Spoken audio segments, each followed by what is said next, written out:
más hondo abismo, del más hondo abismo, te alabaré desde mi corazón, desde mi corazón, fuerte o débil esté, fuerte o débil esté, cada instante de mi vida, cada instante de mi vida, con gozo yo diré que tú eres la roca eterna, Señor sobre cielo y tierra, tú eres Dios, que toda criatura adore, que toda nación se postre a ti, Señor, tú eres Dios. Desde el fondo del mar, desde el fondo del mar, del más alto lugar, del más alto lugar, del más hondo abismo, del más hondo abismo, te alabaré desde mi corazón, desde mi corazón, fuerte o débil esté, fuerte o débil esté, cada instante de mi vida, cada instante de mi vida, con gozo yo diré que tú eres la roca eterna, Señor sobre cielo y tierra, tú eres Dios,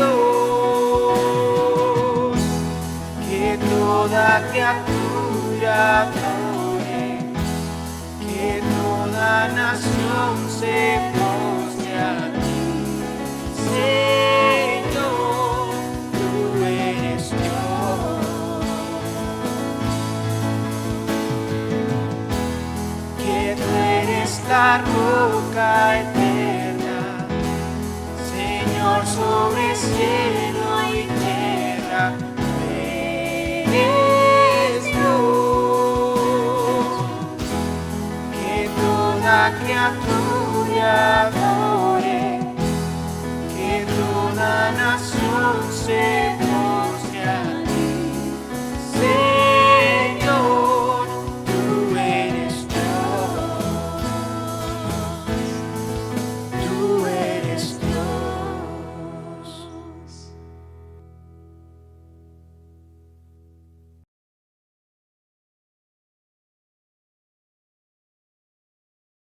Buen día, continuamos con el estudio del libro de Malaquías. Y saben, uno de los papeles que tengo como profesor es corregir a los alumnos en algunas cuestiones técnicas, gramaticales, algunos aspectos teológicos. Hay alumnos, yo también soy un alumno, que aceptan con humildad las correcciones, pero hay otros que luchan y se resisten a ser corregidos. Seguramente usted conoce personas también así en la iglesia que resisten a ser instruidos. En algunos casos, el estudiante, los alumnos, como último recurso culpan al profesor, dicen, es que usted no lo enseñó, es que usted no lo explicó, es que no decía así en las instrucciones. A veces los miembros culpan al pastor, es que usted no predica bien, es que estoy así porque usted no me visita. Ahora, es probable que las personas tengan alguna razón objetiva al señalar al profesor, al pastor, pero la pregunta el día de hoy es, ¿cómo reaccionan las personas cuando es Dios el que les corrige? ¿Qué pasa en el corazón cuando el acusado o el señalado es Dios? Bueno, de eso habla el libro de Malaquías y eso vamos a ver el día de hoy. El tema del día de hoy es la respuesta de los corazones a la exhortación de Dios. ¿Cómo responden los corazones cuando Dios es el que habla, cuando es su palabra, cuando es su voz? Y de eso habla Malaquías. Después de 70 años, regresaron del cautiverio babilónico. Han reconstruido el templo, los muros. Esdras, Ageo, Zacarías han traído un avivamiento. Pero cuando llegamos a Malaquías encontramos a un pueblo rebelde. Ya no era la idolatría, porque la idolatría había quedado atrás, habían sido curados en el cautiverio. Pero ahora tenemos un pueblo mecánico, una religión sin adoración. Tienen culto sin corazón.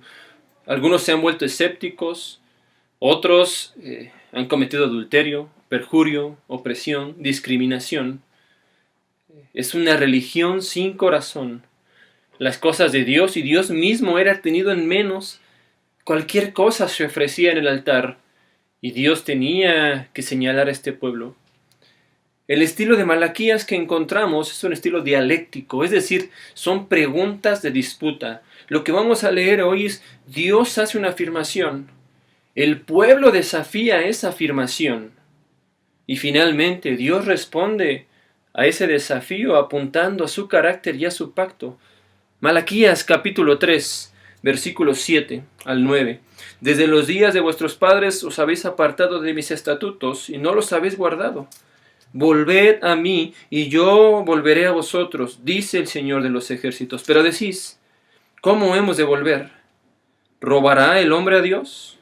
Pues vosotros me estáis robando. Pero decís: ¿en qué te hemos robado? En los diezmos y en las ofrendas. Con maldición estáis malditos, porque vosotros, la nación entera, me estáis robando. La afirmación de Dios es: volveos a mí. Eso implica que el pueblo no estaba caminando con Dios. Dios era como ese maestro o como ese pastor que busca corregir por amor al pueblo. Es un Dios de gracia que busca un pueblo rebelde. Pero ¿qué responde el pueblo? El pueblo desafía esa afirmación. ¿En qué hemos de volvernos? La Biblia de las Américas, que fue la que yo leí, ¿cómo hemos de volvernos? Es decir, le están respondiendo a Dios diciéndole: ¿de veras? ¿En serio estamos lejos de ti? ¿En verdad estamos mal? Y Dios les dice y les afirma: ¿robará el hombre a Dios? Y ellos desafían la afirmación: ¿en qué te hemos robado? Y Dios les responde: en los diezmos y en las ofrendas. En estos primeros 3 capítulos de Malaquías vamos a encontrar esta tensión. ¿Cómo actúa ese pueblo cuando Dios les señala algo? Ellos dicen: ¿de veras? ¿No nos estás mintiendo? ¿Estás seguro de que no estamos caminando conforme a tu voluntad? Hay una dureza de corazón. Hay un exceso de orgullo. Esto es como aquel jugador de fútbol que, sabiendo que ha cometido faltas, que ha jugado sucio, va aún así con el árbitro y le dice: tú eres el que está mal, a mi juicio yo estoy jugando bien. Ese jugador que no sabe reconocer sus errores y peor aún que no sabe callar ante la autoridad, exceso de soberbia, exceso de orgullo. Y eso es lo que estamos notando en el libro de Malaquías. Con tal razón escribe Ralph Early: cuando la gente responde a Dios de esa manera, es porque el pecado le ha endurecido. Cuando la gente responde a Dios de esa manera es porque el pecado le ha endurecido. ¿De veras, Señor? Y el pueblo le dice: nosotros no somos los que estamos mal. El pueblo señala a Dios al desafiarlo. A nuestro parecer, yo no estoy mal. ¿Estás diciendo la verdad? ¿En qué? ¿En qué? ¿En qué? No pueden ver que Dios, el infalible, el eterno, el santo, el justo, el soberano, el verdadero, es quien les está hablando. Un corazón soberbio, un corazón orgulloso, no puede ver la majestad de Dios. ¿En serio? ¿De veras? ¿En qué te he robado? ¿En verdad estoy caminando lejos de ti? Querido que estás escuchando este video, cuando desafiamos las correcciones de Dios, le estamos diciendo: tú no eres quien dices ser, tú no eres verdad, tú no eres justo, tú no eres el soberano, tú no eres el infalible, y solo nos estamos engañando. Y tan engañados estamos que no podemos ver su majestad. No podemos ver quién es el que está hablando. ¿En serio? ¿En qué te he robado? ¿Cómo reaccionas cuando Dios te marca algo? El yugo desigual, Señor, no es tan malo como dices. No eres tan bueno. El amor al dinero, bueno, Sí, tal vez no es la raíz de todos los males, Señor. No eres tan sabio, tan engañados, que no podemos ver la majestad de Dios. Sí, la verdad es que sí tengo un problema de ira, pero es controlable. Y esa es la actitud que tenemos en Malaquías. Y Dios le dice claramente lo que ha sucedido. Dios le dice, me han robado.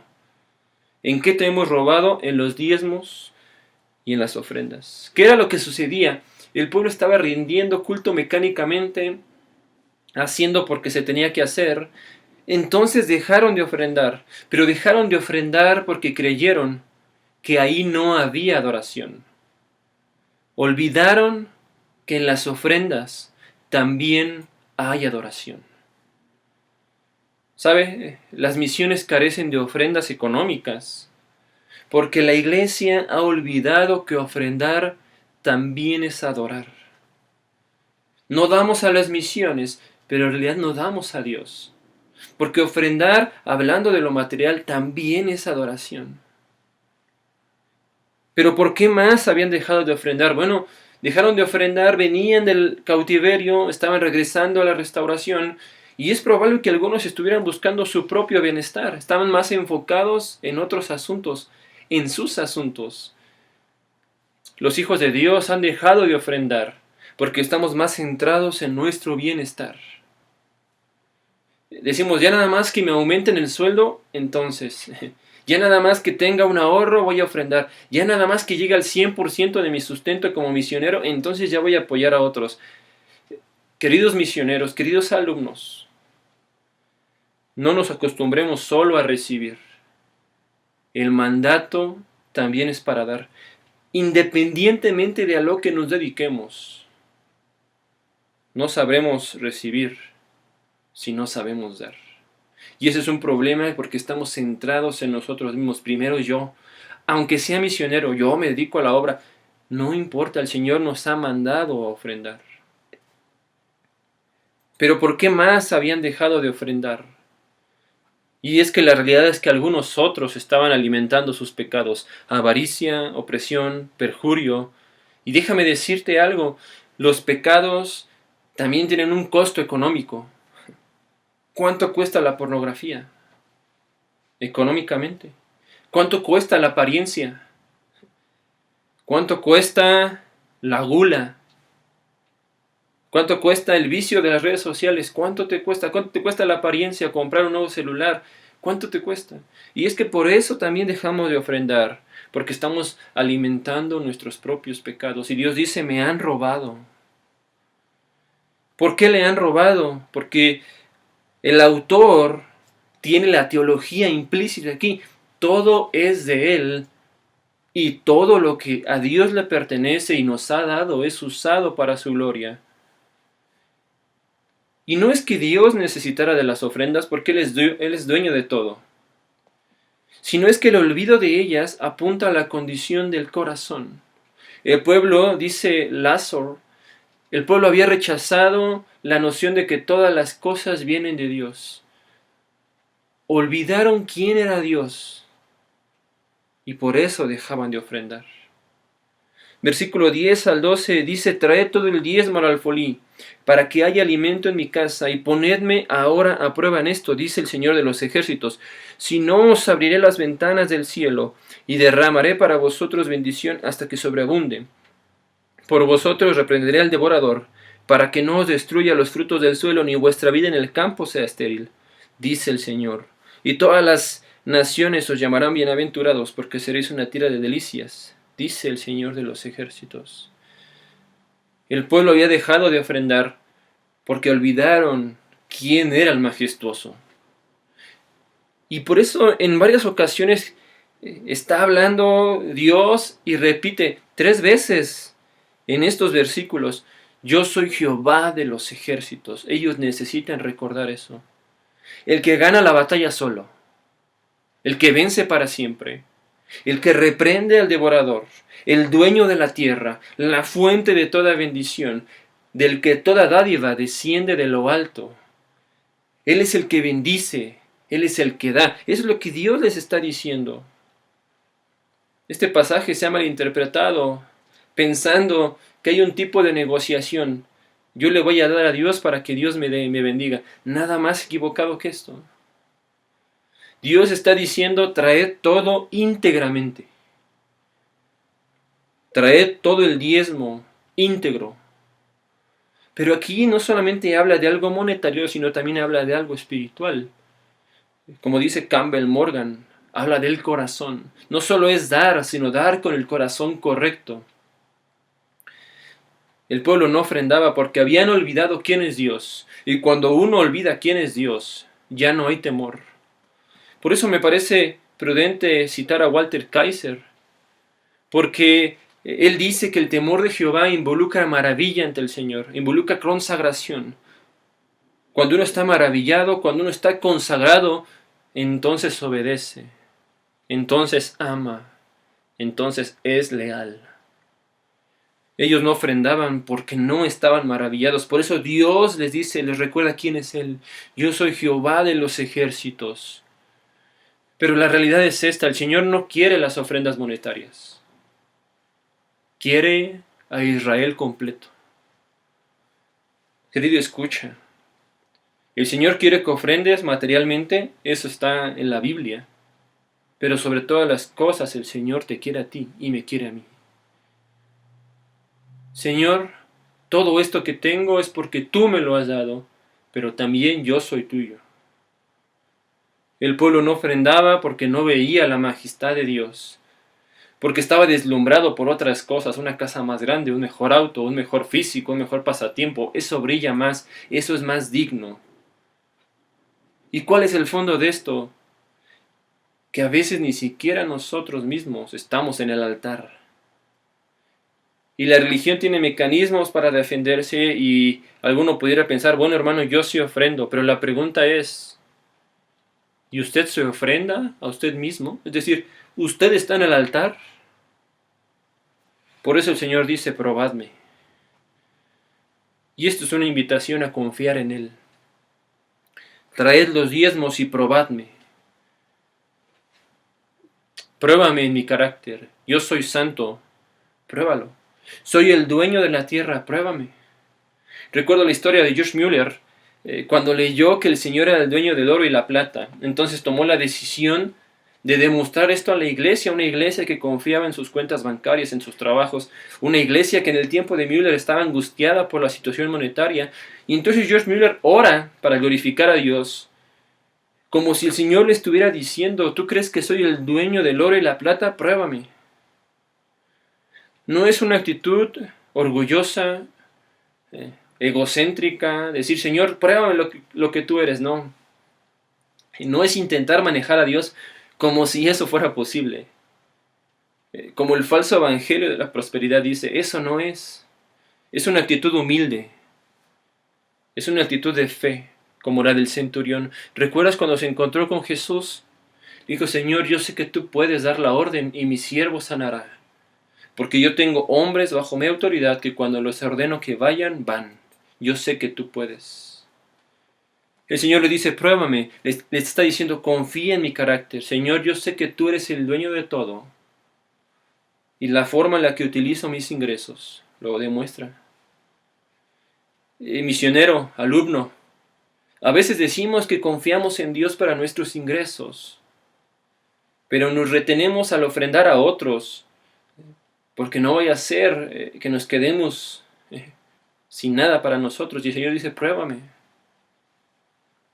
Querido hermano, a veces decimos, Señor, todo lo que tengo es tuyo, pero tenemos ciertas cláusulas escondidas. Sí, pero no mi pensión, no mi salario, no mi casa, no mi carrera, no mi familia, no mis hijos. No, a mis hijos no los llames para ser misioneros.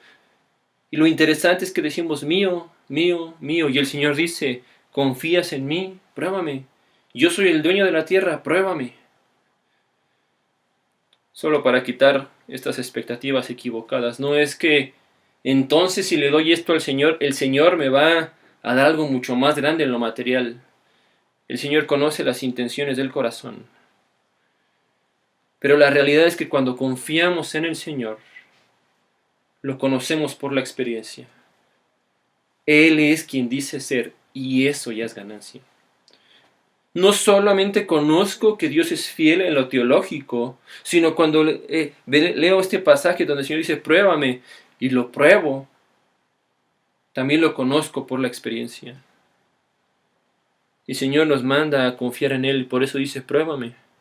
¿Tú crees? Yo soy Jehová de los ejércitos, yo soy el sustentador, el que devora. Pruébame. Pero la disputa continúa. Versículo 13 al 15, vuestras palabras han sido duras contra mí, dice el Señor, pero decís, ¿qué hemos hablado contra ti? Habéis dicho, en vano es servir a Dios, ¿qué provecho hay en que guardemos sus ordenanzas y en que andemos de duelo delante del Señor de los ejércitos? Por eso ahora llamamos bienaventurados a los soberbios. No solo prosperan los que hacen el mal, sino que también ponen a prueba a Dios y escapan impunes. ¿Qué es lo que está sucediendo aquí? Dios afirma, han sido duros contra mí. El pueblo dice, ¿en qué hemos sido duros? Y Dios le dice, en que ustedes están diciendo que es vano servir a Dios. Aquí hay unas palabras insolentes. El pueblo está diciendo, es vano servir a Dios. Está diciendo, obedecemos al Señor y no hay beneficio. ¿Para qué? ¿Para qué seguimos el camino de Dios si hay más problemas que antes? Bienaventurados los soberbios. A ellos les va bien. Al desobediente le va bien. Es más, escapan impunes. Dios, tú no eres justo. ¿Y es que acaso no has pensado así alguna vez? El vecino que no teme a Dios, el vecino que no paga luz, el vecino que se roba el agua, que no paga los impuestos, nunca lo agarra la policía. Tú, un día te atrasas en el pago de la luz y te la cortan. Y dices, ¿cómo puede ser? Al vecino que no paga le va mejor. El alumno que hace trampa en el examen, que es orgulloso, tiene el apoyo económico de muchas personas. Y tú que te esfuerzas, que temes a Dios, que te levantas temprano para hacer tu devocional, tienes que trabajar para pagar tus estudios. Y dices, no es justo. El conductor que no tiene permiso de conducir, que se pasa a los altos, nunca lo agarran. Y a usted que tiene todo en regla, los policías de tránsito lo detienen para ver si le pueden sacar dinero. Eso no es justo. Mejor me voy con los soberbios. A ellos jamás los atrapan. Esa fue la lucha del salmista en el Salmo 73. El Salmo 73, el salmista está luchando y dice, tuve envidia de los arrogantes, viendo la prosperidad de los impíos. En otras palabras, ¿para qué sigo a Dios si a los que no siguen a Dios les va mejor? Es más, están en puestos políticos. Y el reclamo es, en vano es servir a Dios. Dios, tú no eres justo. No eres tan bueno como dices. ¿Dónde está tu rectitud? ¿Dónde está tu juicio? ¿Dónde está el que muy limpio eres de ojos para ver el mal? En vano es servir a Dios. Mejor aquí terminamos nuestra relación, porque los otros dioses pagan mejor. Aquí hay una trampa. Hay expectativas que hemos convertido en normas. Si hago bien, espero que me vaya bien. Si hago mal, espero que me vaya mal. Pero esa norma no funciona en este mundo caído. Necesitamos mirar por encima del sol, y eso es como termina el pasaje. Entonces los que temían al Señor se hablaron unos a otros, y el Señor prestó atención y escuchó, y fue escrito delante de él un libro memorial para los que temen al Señor y para los que estiman su nombre. Y ellos serán míos, dice el Señor de los ejércitos, el día en que yo prepare mi tesoro especial, y los perdonaré, como un hombre perdona al hijo que le sirve. Entonces volveréis a distinguir entre el justo y el impío, entre el que sirve a Dios y el que no le sirve. En este mundo caído, en este mundo quebrado por el pecado, las cosas no funcionan como debieran funcionar. Es por eso que Dios invita a levantar los ojos al cielo, por encima del sol. La justicia perfecta algún día vendrá. Pero mientras estamos en el ya, pero todavía no, necesitamos aprender a confiar en Dios.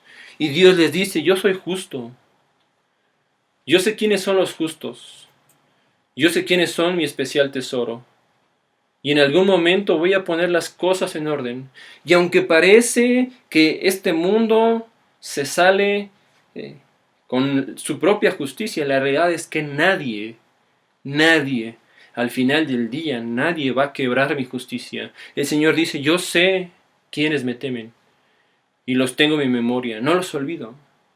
Yo sé quiénes estiman mi nombre, los conozco perfectamente y podemos descansar en que somos conocidos por Dios. Puedes saber que la obra de Dios no es en vano, porque al final del día Dios establecerá su justicia. El pueblo dice, bienaventurados los soberbios. Pero Jesús en el Sermón del Monte dice, bienaventurados los humildes. Como diciéndoles, no creas esa mentira de que los malos van a salirse con la suya. Los humildes, a esos son los que Dios escucha. El pueblo dice, ¿qué provecho hay en obedecer al Señor?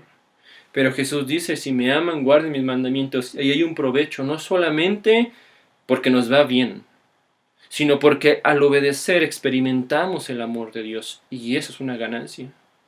El pueblo dice, ponen a prueba a Dios y escapan impunes. Pero la Biblia dice, Dios no va a tener por inocente al culpable. No se confundan. Este mundo es engañoso a la vista, por lo que necesitamos los ojos de la fe.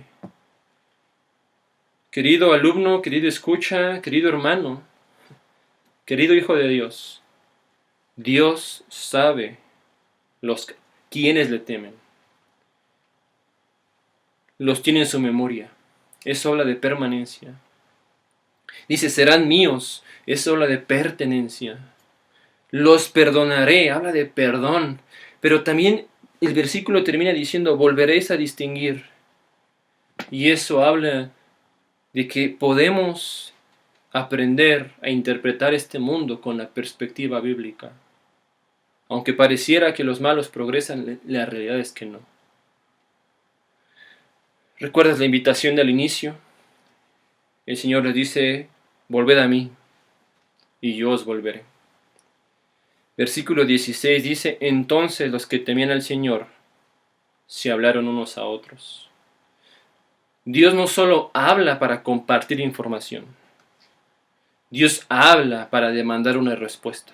Cuando Dios habló en Génesis, hubo una respuesta. De la nada comenzó la creación. Cuando Dios habló en el Sinaí, hubo truenos. Dios se revela para ser conocido, eso es información.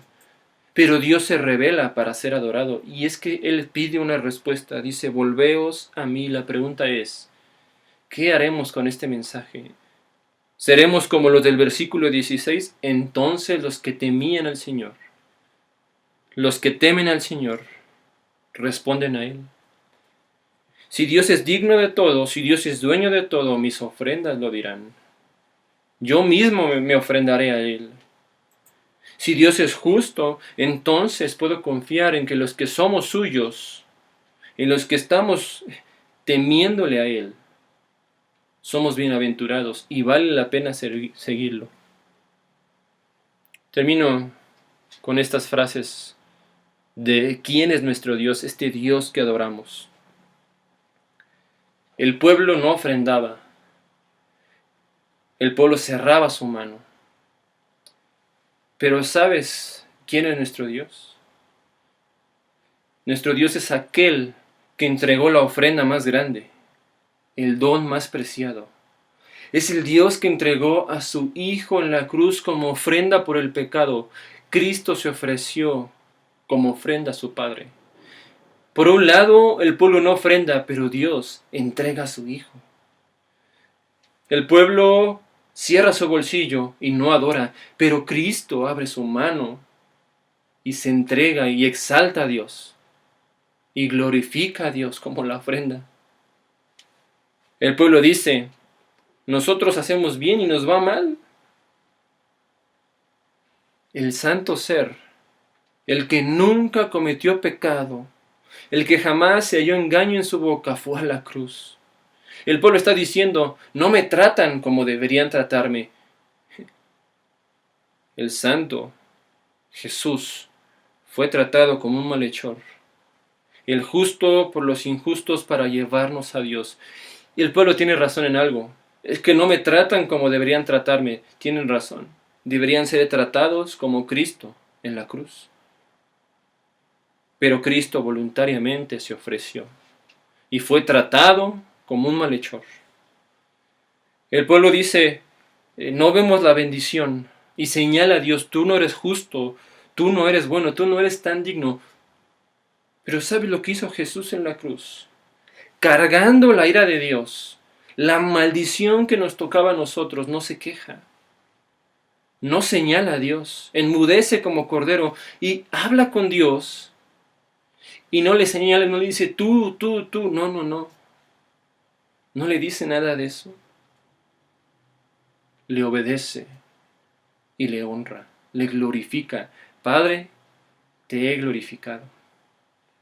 Consumado es para que se cumpliese la escritura. El pueblo se desvía. Por eso se le dice vuelve. Pero Jesús jamás se desvió. El Padre se complacía en él.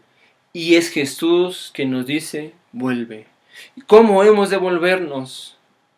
Entonces Jesús responde, por eso he venido, para llevarlos de regreso a Dios. ¿Cómo vas a responder a este mensaje? La motivación más grande que tenemos está en la cruz, en buscar la gloria de Dios. Acompáñame al versículo 16 del capítulo 3. Entonces, los que temían al Señor se hablaron unos a otros. Y el Señor prestó atención y escuchó. Y fue escrito delante de él un libro memorial para los que temen al Señor y para los que estiman su nombre. Este es el Dios que tenemos, un Dios que busca por gracia, un Dios que es justo, un Dios que es digno de recibir todo, como lo dice Apocalipsis.